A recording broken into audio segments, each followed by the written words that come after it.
اللہ کی بابرکت نام سے شروع جو بڑا مہربان نہایت رحم فرمانے والا ہے۔ محترم ناظرین، یہ واقعہ حضور نبی کریم صلی اللہ علیہ وآلہ وسلم اور ایک پگلی بڑھیا کا ہے۔ مسجد نبوی کے کنکریلے فرش پر سید دو عالم صلی اللہ علیہ وآلہ وسلم تشریف فرما ہے۔ قبائل سے وفود بھی آئے ہوئے ہیں۔ صحابہ اکرام رضوان اللہ تعالی علیہ مجمعین بھی وہاں موجود ہیں اور اہم مسائل پر گفتگو ہو رہی ہے۔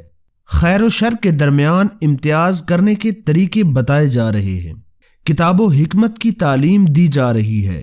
لوگ سوال کر رہے ہیں اور انہیں راحت بخش جواب دیا جا رہا ہے۔ لبہائے مبارک سے پھول جھڑ رہے ہیں۔ سورج نصف نہار پر آ گیا ہے۔ گرمی بھی سخت ہے، مگر کلمات نبوت میں ایسی مٹھاس اور ایسی شگفتگی ہے کہ مردہ دلوں کو حیات، گمگشتہ افکار کو راہ مستقیم اور بے چین احساسات کو سکون میسر آ رہا ہے۔ اتنے میں نبی اکرم صلی اللہ علیہ وآلہ وسلم نے نظریں اٹھائیں تو دیکھا پھٹے پرانے کپڑوں میں ملبوس ایک بڑھیا مجمع میں آ کر کھڑی کچھ عرض کرنا چاہ رہی ہے۔ سرکار دو عالم صلی اللہ علیہ وآلہ وسلم اس کی طرف متوجہ ہوئے۔ اس نے عرض کی، یا رسول اللہ صلی اللہ علیہ وسلم، میں آپ کی خدمت میں اپنی چند حاجتیں پیش کرنا چاہتی ہوں۔ تو آپ صلی اللہ علیہ وآلہ وسلم نے ارشاد فرمایا کہ اے بڑھیا آپ بتائیے۔ اس نے عرض کی، یا رسول اللہ، میں سب کے سامنے نہیں بلکہ تنہائی میں بیان کروں گی۔ صحابہ کرام رضوان اللہ تعالی علیہ مجمعین نے جب اس بڑھیا کو دیکھا تو عرض کرنے لگے، حضور اس کے دماغ میں خلل ہے، اہل محلہ کہتے ہیں کہ یہ پاگل ہے، اس کی طرف توجہ نہ فرمائیں، یہ خواہ مخواہ آپ کو پریشان کرے گی اور آپ کا وقت ضائع ہوگا۔ چہرہ رسالت پر غصے کے آثار نمودار ہوئے، جبین انور پر بل پڑ گئے۔ فرمایا، پاگل ہے تو کیا انسان نہیں ہے؟ کیا اس کے سینے میں دل نہیں ہے؟ تم لوگ کیسی باتیں کرتے ہو؟ دکھ کی ماری میرے پاس آئی ہے، اس کی تو کوئی نہیں سنتا، اگر میں بھی نہ سنوں تو یہ کس کے پاس جائے گی؟ یہ ارشاد فرما کر آپ صلی اللہ علیہ وآلہ وسلم کھڑے ہوئے، بڑھیا کے قریب تشریف لے گئے۔ اے بڑھیا آپ بتائیے آپ کی کیا حاجت ہے؟ بڑھیا نے کہا، آپ میرے ساتھ تشریف لے چلیں۔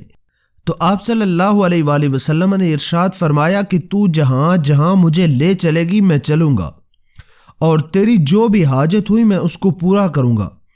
آگے آگے بڑھیا تھی اور پیچھے پیچھے محبوب رب کائنات صلی اللہ علیہ وآلہ وسلم۔ دھوپ کی شدت، لو کی تپش، کوئی چیز آپ کو روک نہ سکی۔ مدینے کی گلی کے ایک نکر پر جا کر پگلی بڑھیا نے آپ صلی اللہ علیہ وآلہ وسلم کو زمین پر تشریف رکھنے کا کہا۔ آپ صلی اللہ علیہ وآلہ وسلم تشریف فرما ہوئے۔ بڑھیا نے اپنی ضرورت بیان کی۔ آپ صلی اللہ علیہ وآلہ وسلم نے اسے پورا سنا اور اس کو پورا کیا۔ خوش ہو کر دعا دینے لگی تو نبی کریم صلی اللہ علیہ وآلہ وسلم بھی خوشی خوشی واپس تشریف لائے کہ دل تو کعبے کی طرح محترم ہوتا ہے۔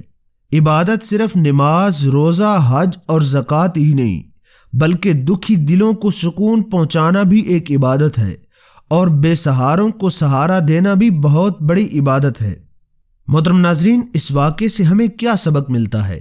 اس واقعے سے ہمیں یہ سبق ملتا ہے کہ ہمیں غریبوں، لاچاروں اور بے سہاروں کی مدد کرنی چاہیے، کیونکہ ہمارے نبی مکرم صلی اللہ علیہ وآلہ وسلم نے بھی غریبوں، لاچاروں، مسکینوں اور بے سہاروں کی مدد عطا فرمائی۔ اس لیے ہم حضور نبی رحمت صلی اللہ علیہ وآلہ وسلم کے ماننے والے ہیں، حضور کے ساتھ محبت کرنے والے ہیں، تو ہم پر بھی یہ لازم ہے کہ ہم بھی ایسے لوگوں کی مدد کریں اور ایسے لوگوں کی باتیں سنیں جن کا کوئی سننے والا نہیں ہے، ایسے لوگوں کی مدد کریں جن کی کوئی مدد کرنے والا نہیں ہے۔ اللہ کریم ہم سب کو حضور نبی رحمت صلی اللہ علیہ وآلہ وسلم کی محبت میں جینا اور مرنا نصیب عطا فرمائے۔ محترم ناظرین، اگر آپ کو ہماری ویڈیو اچھی لگی ہو تو ویڈیو کو لائک کریں، چینل کو سبسکرائب کریں، اور اگر آپ چاہتے ہیں کہ ہم آپ کی مرضی کا موضوع لے کر آئیں تو آپ ہمیں کمنٹ سیکشن کے اندر بتا سکتے ہیں۔ انشاءاللہ ملتے ہیں نیکسٹ ویڈیو کے اندر، تب تک کے لیے اپنا اور اپنے پیاروں کا ڈھیر سارا خیال رکھیے گا۔ اللہ نگہبان۔